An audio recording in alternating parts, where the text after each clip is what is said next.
दोस्तों, गर्मियों में जब बाहर की सड़कें आग उगल रही होती हैं, पंखा भी गर्म हवा फेंकने लगता है और सूरज ऐसा महसूस होता है जैसे पूरी धरती को तंदूर बना देगा, तब एक बटन दबाते ही आपका कमरा अचानक ठंडा कैसे हो जाता है। आपने कभी गौर किया है कि आपके घर के बाहर लगा एसी का आउटर यूनिट कई बार इतना गर्म हो जाता है कि उसका टेम्परेचर 70 से 80 डिग्री सेंटीग्रेड तक पहुंच सकता है, यानी लगभग उबलते पानी जितना। लेकिन उसी मशीन से सिर्फ कुछ फीट दूर आपके कमरे के अंदर वही एसी 16 या 18 डिग्री की ठंडी हवा कैसे दे देता है। आखिर एक ही मशीन का एक हिस्सा आग जैसा गर्म और दूसरा हिस्सा बर्फ जैसा ठंडा कैसे हो सकता है। क्या एसी सच में ठंड पैदा करता है? क्या उसके अंदर कोई स्पेशल कूलिंग गैस जलती है? क्या एसी की गैस धीरे धीरे खत्म होती रहती है? और अगर उसके अंदर सब कुछ एक बंद सिस्टम में चलता है तो फिर लोग क्यों कहते हैं कि एसी एनवायरनमेंट के लिए हार्मफुल है? क्योंकि आज हम आपको ले चलने वाले हैं एयर कंडीशनर की उस हिडन साइंटिफिक दुनिया में, जहां pressure, temperature, refrigerant, copper coils, compressors और थर्मोडायनामिक्स मिलकर करते हैं ऐसा इंजीनियरिंग मैजिक जो आपके कमरे की गर्मी को लिटरली बाहर फेंक देता है। जहां हर पाइप के अंदर साइंस बहती है, हर कंपोनेंट का रोल दिल, फेफड़े और नसों जितना जरूरी होता है, और जहां एक छोटी सी लीकेज कंफर्ट को खतरे में और एनवायरनमेंट को नुकसान में बदल सकती है। तो चलिए जानते हैं एसी का पूरा सच, उसकी हिस्ट्री से लेकर स्प्लिट और विंडो एसी की वर्किंग तक, बिल्कुल अंदर से। सबसे पहले समय में थोड़ा पीछे चलते हैं। आज से हजारों साल पहले भी इंसान गर्मी से परेशान था। एंशिएंट इजिप्ट और रोम जैसी सभ्यताओं में लोग पानी, हवा और आर्किटेक्चर की मदद से कूलिंग टेक्निक्स इस्तेमाल करते थे। बड़े बड़े पत्थरों की दीवारें, पानी से भीगे पर्दे और स्पेशली डिजाइंड वेंटिलेशन स्ट्रक्चर्स, ये सब प्रिमिटिव एयर कंडीशनिंग के रूप थे।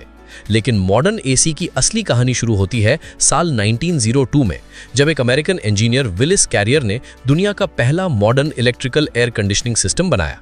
लेकिन इंटरेस्टिंग बात यह है, उन्होंने इसे लोगों को ठंडक देने के लिए नहीं बनाया था।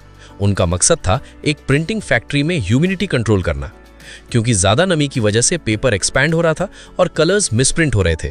यानी एसी की शुरुआत कंफर्ट से नहीं, इंडस्ट्रियल प्रिसीजन से हुई थी। लेकिन जल्द ही साइंटिस्ट्स और इंजीनियर्स को समझ आया कि अगर ह्यूमिडिटी और हीट कंट्रोल की जा सकती है तो इंसान के रहने की दुनिया ही बदल सकती है। और फिर धीरे धीरे फैक्ट्रीज से निकलकर एसी पहुंचा थिएटर्स में, ऑफिसेज में, होम्स में, और आज करोड़ों लोगों की डेली लाइफ का हिस्सा बन चुका है। लेकिन अब सबसे बड़ा मिथ क्लियर कर देते हैं, एसी हवा को ठंडा बनाता नहीं है। एसी आपके कमरे की हीट को उठाकर बाहर फेंकता है। यानी एसी कूलिंग मशीन कम, हीट ट्रांसफर मशीन ज्यादा है। इसे ऐसे समझिए, अगर आपका कमरा एक गर्म पानी से भरी बाल्टी है तो एसी उस बाल्टी में बर्फ नहीं डालता, बल्कि उस गर्म पानी को धीरे धीरे बाहर निकालता है, जब तक अंदर का तापमान कंफर्टेबल ना हो जाए। यही एसी की असली साइंस है, हीट रिमूवल। अब सवाल आता है, ये हीट रिमूवल होता कैसे है? इसके लिए हमें समझना होगा एसी के मेन कंपोनेंट्स, क्योंकि एसी कोई सिंगल मशीन नहीं, बल्कि कई स्पेशलाइज्ड पार्ट्स का परफेक्टली सिंक्रोनाइज्ड सिस्टम है। सबसे पहला और सबसे इंपॉर्टेंट पार्ट, कंप्रेसर। दोस्तों, अगर एसी एक बॉडी है तो कंप्रेसर उसका दिल है। यही वो कंपोनेंट है जो पूरे रेफ्रिजरेंट को सिस्टम में सर्कुलेट करता है। कंप्रेसर आमतौर पर आउटडोर यूनिट में लगा होता है और इसका काम है लो प्रेशर रेफ्रिजरेंट गैस को खींचकर उसे high pressure high temperature gas में बदलना। फिजिक्स का सिंपल रूल है, जब किसी गैस को कंप्रेस किया जाता है उसका प्रेशर बढ़ता है, और प्रेशर बढ़ने पर टेम्परेचर भी बढ़ता है। यानी कंप्रेसर के अंदर से निकलने वाली रेफ्रिजरेंट गैस बेहद गर्म हो जाती है, कई बार 80 डिग्री सेंटीग्रेड तक। अब यहां समझिए रेफ्रिजरेंट क्या है। रेफ्रिजरेंट कोई साधारण गैस नहीं होती, ये स्पेशली डिजाइंड केमिकल फ्लूइड होता है, जैसे R32, R410A या पुराने समय में R22, जो बहुत आसानी से प्रेशर और टेम्परेचर के हिसाब से लिक्विड और गैस में बदल सकता है। यही बार बार स्टेट चेंज करके हीट को एब्जॉर्ब और रिलीज करता है। सबसे इंटरेस्टिंग बात, ये नॉर्मली खत्म नहीं होती, क्योंकि ये क्लोज्ड लूप में घूमती रहती है। यानी अगर सिस्टम सील है तो गैस सालों तक चल सकती है। गैस तभी कम होती है जब लीकेज हो। अब कंप्रेसर से निकली सुपर हीटेड गैस जाती है अगले कंपोनेंट में, कंडेंसर कॉइल में। यही आउटडोर यूनिट का वो हिस्सा है जो अक्सर कॉपर कॉइल्स और फैन के साथ आता है। आपने कई बार कंपनीज को कहते सुना होगा 100% कॉपर कंडेंसर। ऐसा इसलिए क्योंकि कॉपर हीट ट्रांसफर में बेहद एफिशिएंट होता है। ये हीट को तेजी से एब्जॉर्ब भी करता है और तेजी से रिलीज भी। जब hot refrigerant gas condenser coil में पहुंचती है तो आउटडोर फैन लगातार बाहरी हवा उसके ऊपर फेंकता है, जिससे रेफ्रिजरेंट अपनी हीट बाहर छोड़ने लगता है।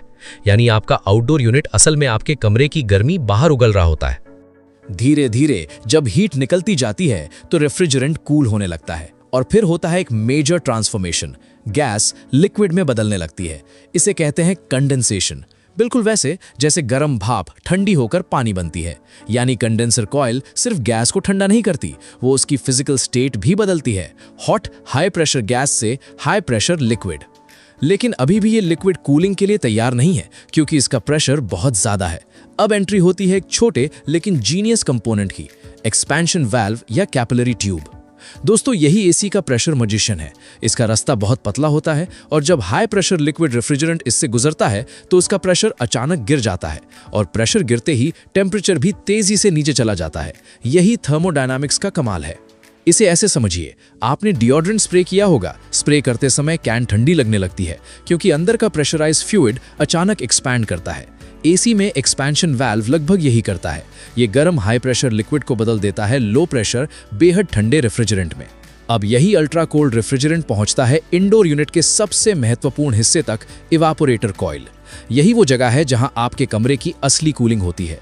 इंडोर ब्लोअर आपके कमरे की गर्म हवा को खींचता है और उसे इस फ्रीजिंग कोल्ड कॉइल के ऊपर से गुजारता है। अब सिंपल साइंस, हीट हमेशा गर्म जगह से ठंडी जगह की तरफ जाती है, तो रूम की हीट रेफ्रिजरेंट अब्सॉर्ब कर लेता है और कूल्ड एयर वापस कमरे में भेज दी जाती है। यानी एसी हवा में बर्फ नहीं मिला रहा, वो आपकी हवा से गर्मी निकाल रहा है। और यही होता है वो मोमेंट जब आपका कमरा धीरे धीरे ठंडा महसूस होने लगता है। लेकिन दोस्तों, असली खेल अभी शुरू हुआ है, क्योंकि अब तक आपने समझा कि एसी हीट को बाहर कैसे फेंकता है। लेकिन अब सवाल है, स्प्लिट एसी और विंडो एसी में एग्जैक्टली फर्क क्या होता है?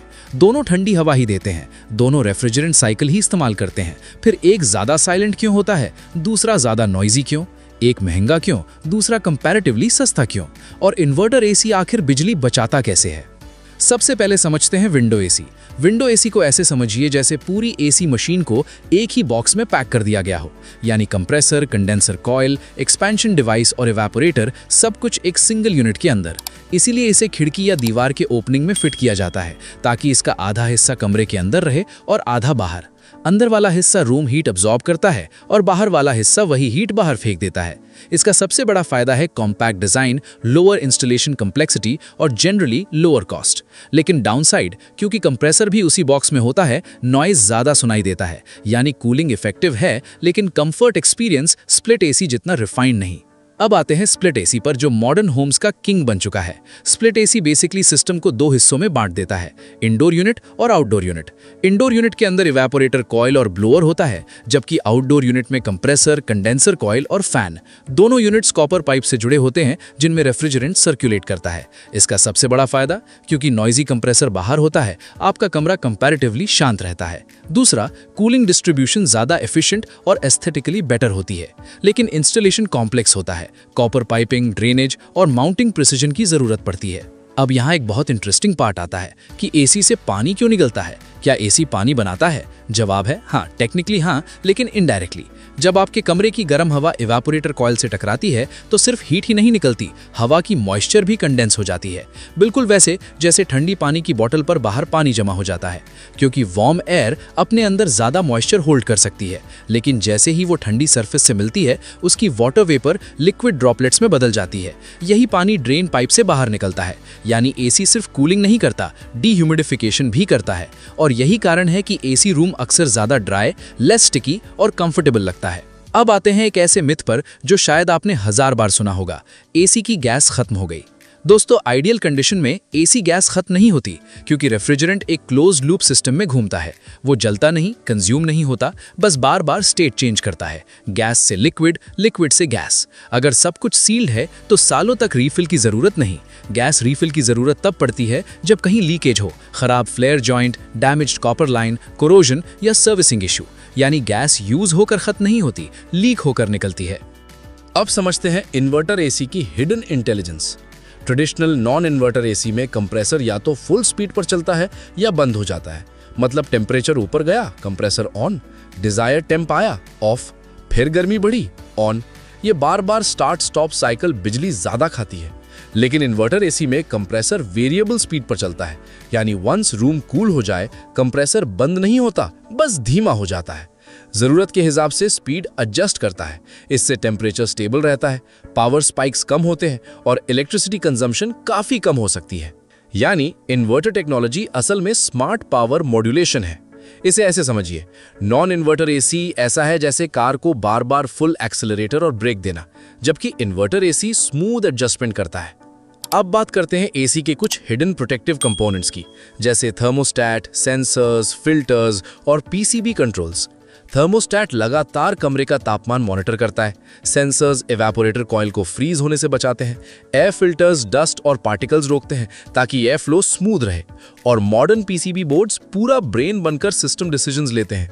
यानी आज का एसी सिर्फ मैकेनिकल मशीन नहीं, बल्कि thermodynamics plus electronics plus automation का कॉम्बो है। लेकिन अब आता है सबसे जरूरी और अक्सर इग्नोर किया जाने वाला सवाल, अगर एसी इतना अमेजिंग है तो फिर एनवायरमेंटल एक्सपर्ट्स इसके बारे में चिंतित क्यों रहते हैं? दोस्तों, एसी का सबसे बड़ा एनवायरमेंटल इंपैक्ट दो जगह से आता है, इलेक्ट्रिसिटी कंजम्पशन और रेफ्रिजरेंट लीकेज। पहला, इलेक्ट्रिसिटी। दुनिया के कई हिस्सों में पावर अभी भी कोल या फॉसिल फ्यूल से बनती है, यानी जितना ज्यादा एसी यूज उतनी ज्यादा इनडायरेक्ट कार्बन एमिशंस। इसलिए extreme AC demand climate change को और बढ़ा सकती है। दूसरा, रेफ्रिजरेंट्स। पुराने एसीज में CFCs और HCFCs जैसे रेफ्रिजरेंट्स इस्तेमाल होते थे, जो ओजोन लेयर के लिए बेहद हार्मफुल थे। बाद में HFCs आए, जिन्होंने ओजोन डैमेज कम किया, लेकिन उनमें ग्लोबल वार्मिंग पोटेंशियल काफी ज्यादा हो सकता है। मॉडर्न रेफ्रिजरेंट्स जैसे R32 कंपैरेटिवली बेहतर है, लेकिन लीकेज होने पर कंसर्न अब भी रहता है। यानी खतरा सिर्फ एसी चलाने से नहीं, बल्कि poorly maintained systems, illegal refrigerants और केयरलेस डिस्पोजल से ज्यादा बढ़ता है।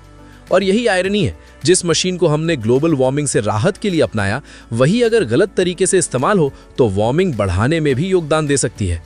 इसलिए फ्यूचर कूलिंग टेक्नोलॉजीज अब energy efficiency, better refrigerants, solar integration और सस्टेनेबल डिजाइन पर फोकस कर रही हैं। तो दोस्तों, अब जब भी आप रिमोट उठाकर एसी ऑन करें और कुछ ही मिनटों में आपका कमरा ठंडा होने लगे, तो याद रखिएगा, ये कोई सिंपल हवा ठंडी करने वाली मशीन नहीं। ये कंप्रेसर की पंपिंग, कंडेंसर की हीट रिजेक्शन, एक्सपेंशन वाल्व की प्रेशर साइंस, इवेपोरेटर की हीट अब्जॉर्प्शन, सेंसर्स की इंटेलिजेंस और रेफ्रिजरेंट की एंडलेस सर्कुलर जर्नी का एक एक्स्ट्राऑर्डिनरी इंजीनियरिंग मास्टरपीस है। आपका एसी ठंड पैदा नहीं कर रहा, वो आपकी गर्मी चुरा रहा है, उसे प्रेशर और फिजिक्स की मदद से कंट्रोल कर रहा है और फिर उसे आपके घर से बाहर धकेल रहा है। यानी कंफर्ट के पीछे हर सेकंड साइंस काम कर रही है। तो अगली बार जब एसी की ठंडी हवा महसूस करें, सिर्फ राहत मत महसूस कीजिए, इंजीनियरिंग का कमाल भी याद रखिएगा, क्योंकि हमारी रोजमर्रा की सबसे सामान्य दिखने वाली चीजों के अंदर भी छुपी होती है एक असाधारण कहानी। अगर आपको ये जानकारी पसंद आई हो तो लाइक जरूर करें और बताइए अगली वीडियो किस टॉपिक पर चाहिए, और इस वीडियो को आप किस शहर से देख रहे हैं कमेंट में जरूर बताएं। और ऐसे ही ज्ञानवर्धक और दिलचस्प वीडियो देखने के लिए हमारे चैनल को सब्सक्राइब जरूर करें और बेल आइकन दबाना ना भूलें। अब मैं चलता हूं, तब तक आप इन 2 और वीडियो को जरूर देख लीजिए, वीडियो बहुत शानदार है।